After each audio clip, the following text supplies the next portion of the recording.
It's easier without you. I'm cutting ties. I never imagined I'd hear those words tonight in the middle of a family gathering. Standing in the cold air outside the front door, I felt the warmth of the apple and nut pie slowly fatting from my fingers. Before me stood my mother, Isabel Lopez. She wore a deep crimson satin blouse and pearl earrings. Her appearance was impeccable, and the contrast between that and her sharp words sent my mind spinning with confusion. "All, what did you just say?" I barely managed to ask. My voice sounded hoarser than I expected. "Don't make me repeat it. It's a family gathering. Everyone wants to enjoy themselves. When you show up, the mood gets heavy," she said, as if I were some kind of difficult client. "But I made the pie again this year, like always," I said, my voice trailing off. Before I could process it, my sister Valeria appeared behind her, holding a glass of wine, watching us. "Mom, I told you should have said no this year. Alina doesn't know her place. She just makes everything awkward for everyone," Valeria said. "My place," I echoed instinctively, and Valeria gave a slight shrug. "At work and at home, you're the background support. You know that, right? You're not the star, so showing up and ruining the mood is honestly a nuisance." The world in front of me crumbled with a deafening roar. This past week, I'd spent every free moment reviewing pie recipes, shopping for ingredients, and wrestling with the oven late into the night. It wasn't out of obligation or a need for approval. I just wanted to inch closer to the family circle. "I understand," I said finally, surprised at how calm my voice sounded. "I'll leave it here." I gently set the pie box down next to a terracotta planter by the entrance. "Eat it if you feel like it." "We don't want it," my mother's voice called out sharply from behind, but I no longer felt any emotion stirred by her. If anything, I sensed desperation behind her cutting tone. Without turning back, I walked away from the entrance and kept going. At that moment, my father, Javier, appeared from inside the house. I thought our eyes might meet, but he said nothing, showed no expression, and turned away silently, disappearing behind the door. I was truly invisible in this house. Back in the car, I sank into the seat and suddenly felt the weight of my body. My fingertips were cold, and gripping the steering wheel felt faintly painful. When I opened my phone, a message notification glowed. "Are you still there? I want a piece of that pie. Come to my house tonight." The kindness in that message brought unexpected tears to my eyes. My grandmother had declined to attend this year's family gathering, saying she wasn't feeling well, but I knew the truth. She was simply exhausted by the conflict with my mother, and I'm sure she understood my place in that house. That's why she chose not to force herself to be there, to intervene, or to stay close. But she and I had connected through a shared location app. Seeing that I hadn't moved from the front of the house for a while, she must have sensed something was wrong. Through the screen, I felt as if I could hear her warm voice. She was the only person who gave me a place where I could simply be myself. Both at the company and at home, no one understood my capabilities more accurately. I glanced one last time in the rearview mirror at the Lopez family's entrance, the wreath hanging on the white columns, the glowing lanterns, the laughter escaping from inside. None of it belonged to me. I didn't need to look back anymore. As I shifted into reverse and began to pull away, I murmured softly, "Thank you, Mom, for waking me up." There was no sarcasm or anger in those words. All that remained was a quiet determination. As I drove, I stared at the city lights swaying beyond the windshield. On this night of the family gathering, everything seemed to glow with happiness. Lights streaming from house windows, wreaths hanging in yards, the smell of food in the air. None of it felt connected to me today. "It's easier without you. I'm cutting ties." My mother's words at the front door still echoed dully in my mind, yet strangely, no tears came. If anything, I felt as if the heavy chains that had bound me for so long had finally snapped with a sharp crack. Having lived as a member of the Lopez family, I realized now that I had long begun to question what the word family even meant. The first time I started going to the company was when I was in college. After my evening classes, I'd head to the small back office reserved for employees behind Integral Management, the company my mother ran. It was just a dusty, poorly air-conditioned, windowless meeting room, but that was my first workplace. "Today I need you to clean up this client data. Be careful, duplicates cause complaints," my mother instructed calmly. I nodded and turned silently to the computer. Without anyone teaching me, I opened massive spreadsheets and reviewed them row by row with care. It didn't take long to learn Excel formulas. I felt a small satisfaction in finding inconsistencies in the data and correcting them precisely, but I barely remember being thanked or praised for my work. Without reward, I was simply told, "It's all yours," and immediately handed the next task. Soon I developed a habit of spotting and fixing anomalies before anyone asked. Signs of errors, small shifts in numbers, odd timestamps. I think I unconsciously sharpened my instincts behind the scenes.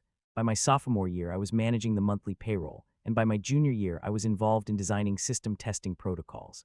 To my own surprise, I had come to understand the structure of internal systems and the flow of finances better than anyone else. But that was because my mother had deliberately assigned me those tasks. Let Valeria handle the glamour of sales. You've got the numbers, she'd say, her tone always dry and matter of fact. She neither praised nor scolded me, only stated what was necessary for the business. Still, somewhere inside, I wanted to believe there was the slightest trace of expectation buried in her mechanical voice. Even after graduating college and officially joining the company, my tasks didn't change. In fact, they deepened as I became more involved in core operations, financial analysis, cloud server security, vendor contract audits, coordination with our accountant, Laura. If I hadn't been involved, the finances, systems, and daily operations would have stalled countless times. From editing contract language to setting up security patches and adjusting figures before account closures, I knew the work better than anyone and held everything together. But my mother never acknowledged that contribution and always put my sister in the spotlight.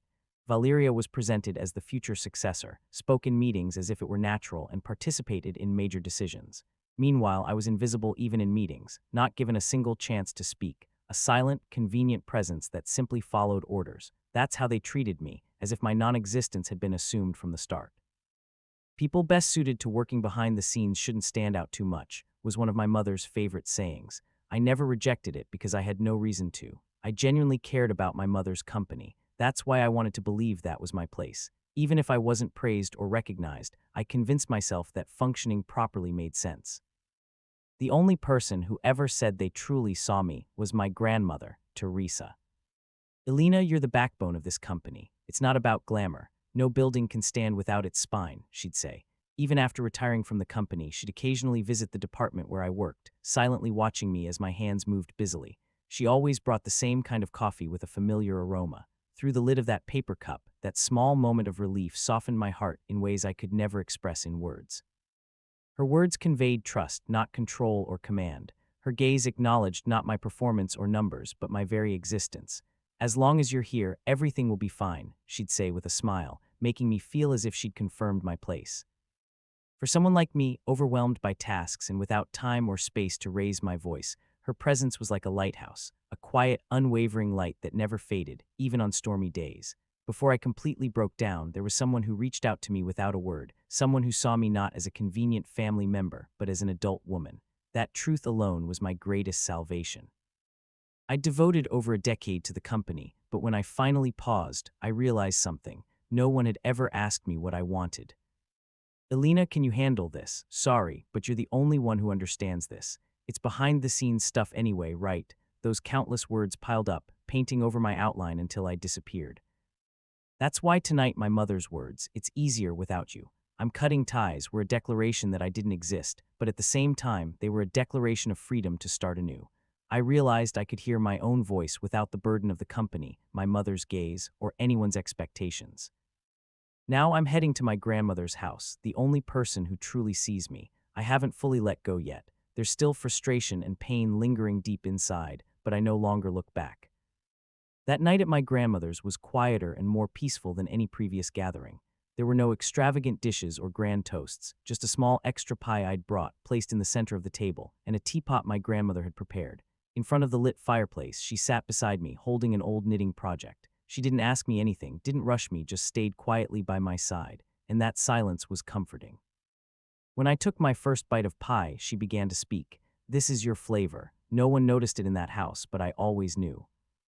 Those words alone made me feel like I could finally breathe deeply. The next morning, upon waking, I felt a kind of energy stirring from deep within me, something I hadn't felt in a long time. I couldn't remember the last time I wanted to do something not for someone else, but for myself.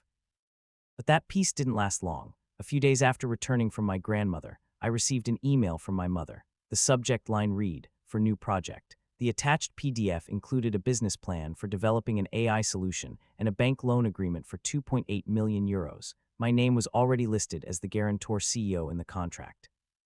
Shocked and uncomfortable, I contacted my mother, and she responded as if it were the most natural thing in the world. Elena, you're the only one. This loan wouldn't go through with Valeria's credit score, and I can't take risks with my personal guarantee anymore. You have an MBA and a perfect credit history. The bank said they'd approve it if it's in your name. Her tone was calm, as if my name being on the document wasn't an issue at all. "No one told me about this. Using my name without my consent is unacceptable," I said. "I didn't use it. You haven't officially signed anything yet, have you? I just shared the contract in advance. Besides, you're part of this company, so it's natural for you to take on responsibilities and get involved." That word, natural, hit me with a dull pain. How much had I already sacrificed in the name of responsibility and contribution?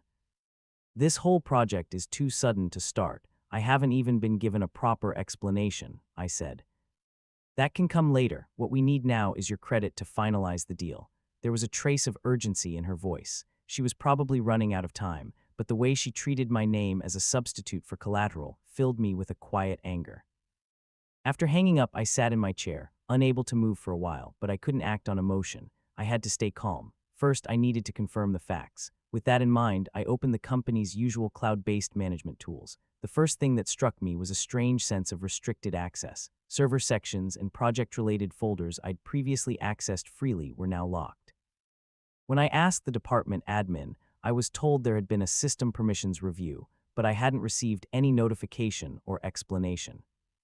A few days later, I stopped receiving invitations to regular management meetings. When I checked the calendar just in case, only that specific meeting had been deleted from the calendar I'd always used. Suspicion grew, but I kept reviewing expense data and transaction records within the limits I could access.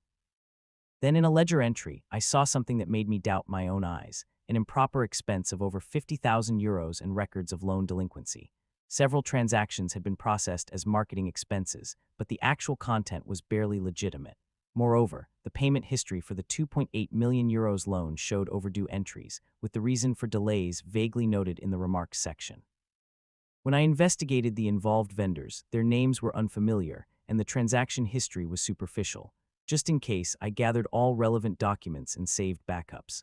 That afternoon, I informally contacted our accountant, Laura, asking her to look into the expense background as much as possible. 2 days later, she responded with even more shocking information. The vendor was a shell company with no real operations, and the registered address matched one of Valeria's personal investment properties. In other words, funds had been siphoned from the company through fake consulting fees to her own affiliated company. My entire body went numb. It wasn't anger, it was a cold stillness rising within me. My name had been used without permission as the official signatory in that financial process. How could this have happened? How had I not seen it before? As I traced the contract documents further, even more serious facts emerged. Those contracts had my signature attached as a scanned image. The date was from the same week I'd been busy preparing for the family gathering. I'd never been informed about the contract. At first, I wanted to believe it was some kind of mistake, but the signature line clearly showed my printed name, Elena Lopez, with an image of my signature pasted beside it. Moreover, the ledger contained records of the €2.8 million loan's progress, filled with negotiation details I'd never been involved in, along with delinquency remarks. Everything had been carried out under my name. While I stayed late organizing the company's books, someone else had used my signature and submitted fraudulent applications. My credit and my future had been used as collateral behind my back. I was being exploited, not with respect or gratitude, but as a cold, convenient numerical asset. That time when my mother said, "Elena, you're the only one," her words carried no trace of trust or expectation.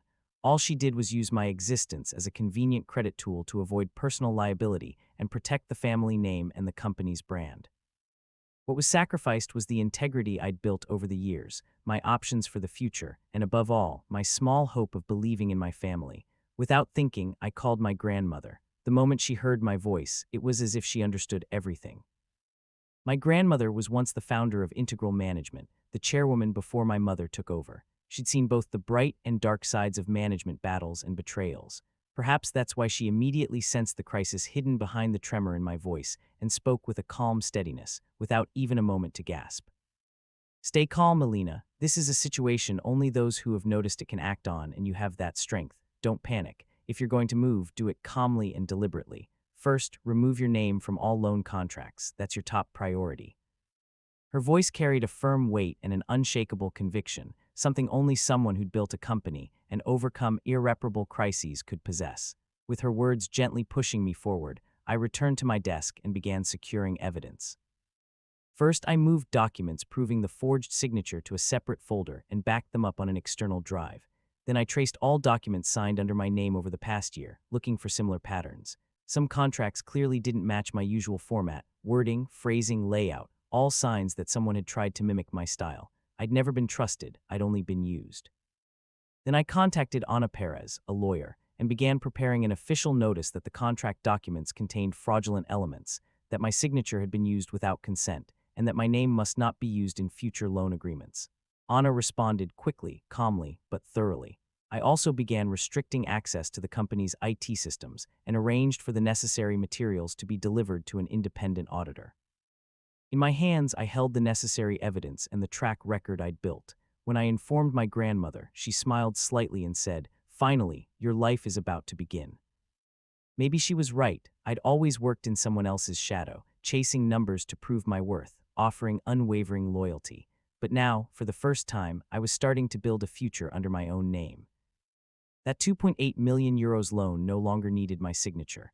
I could finally recognize myself, not as someone in the background, but as the protagonist. My grandmother's words glowed in my chest like a light, not a spark, but a quiet, steady flame illuminating the path. That was my way. And the people who'd used my name without permission would come to understand what my quiet strength truly meant.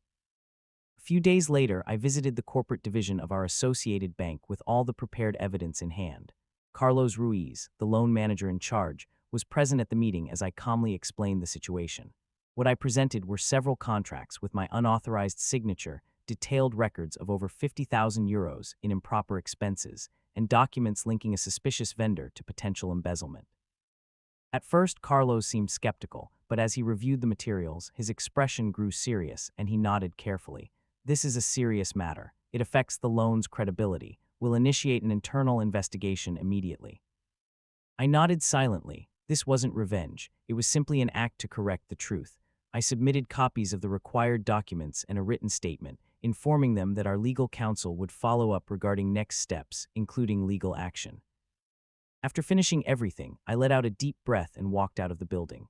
From there, I headed straight to the company's headquarters. Later that same day, after submitting evidence to the bank, I entered the company's conference room for the first time in a long while. Inside, my mother and sister were already waiting. My mother had been reviewing some documents but stopped when she saw me. "Alina, what are you thinking? Did you really report this to the bank?" Valeria spoke first, her voice tense, clearly irritated.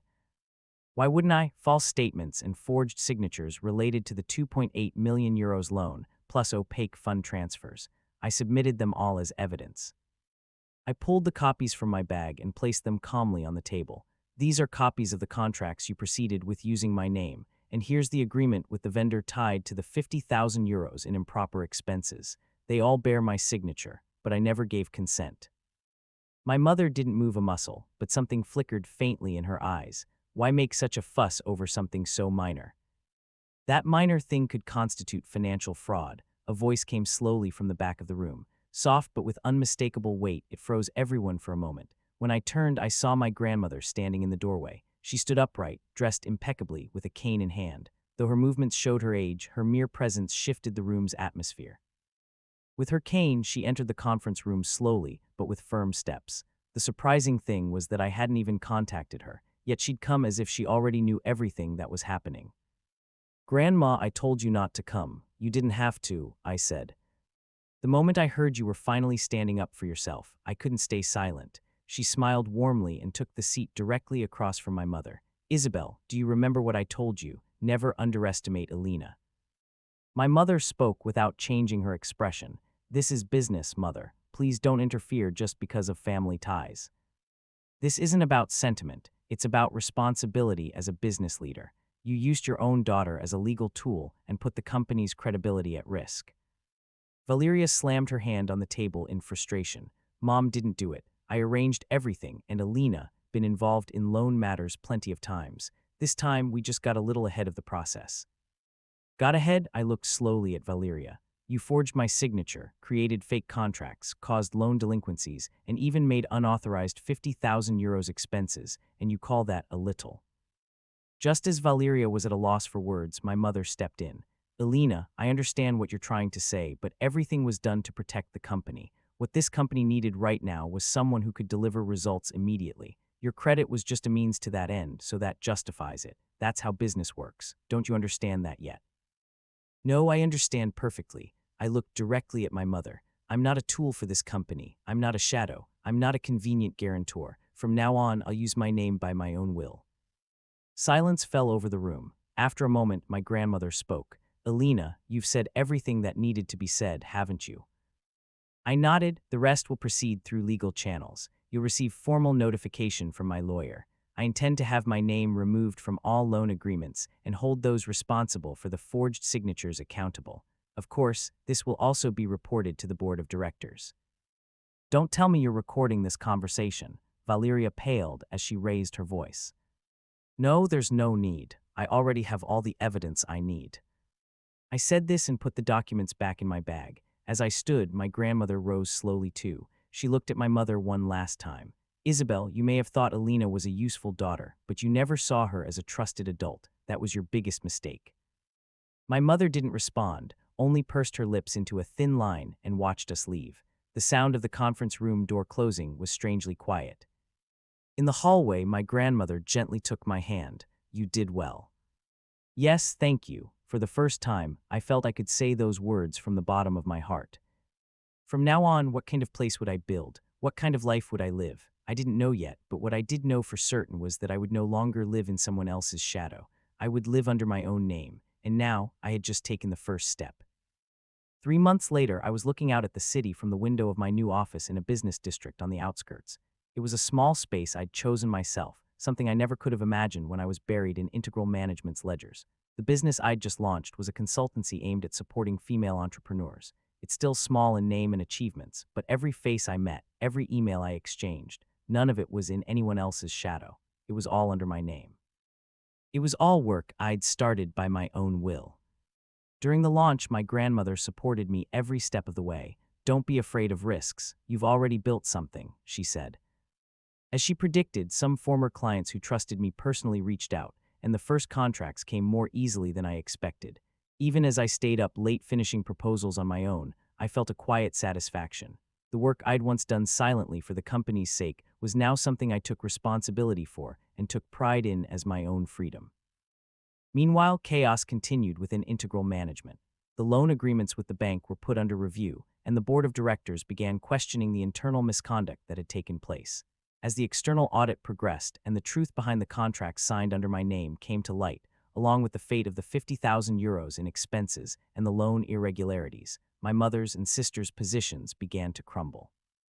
Officially, my mother cited health issues as the reason for stepping down from executive management, but within the company, voices were already rising to hold her accountable for abuse of authority, document forgery, unauthorized use of signatures, and fraudulent loan applications. Each act was now treated as a serious offense, potentially under criminal fraud or document falsification, with the possibility of prison now on the table. My sister Valeria retained her title as sales director, but several major clients had already requested a review of their contracts.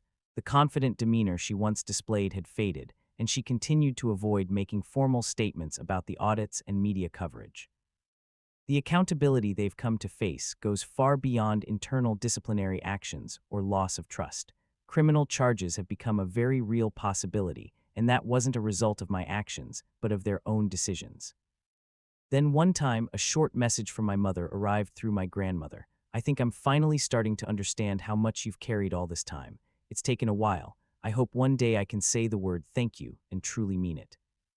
It wasn't an apology, but it was enough. Maybe we'll never speak again, and nothing will change, but I'll still move forward with my life. I closed my laptop and wrapped both hands around my mug. I no longer work to prove anything to anyone. I work for myself, quietly but with certainty.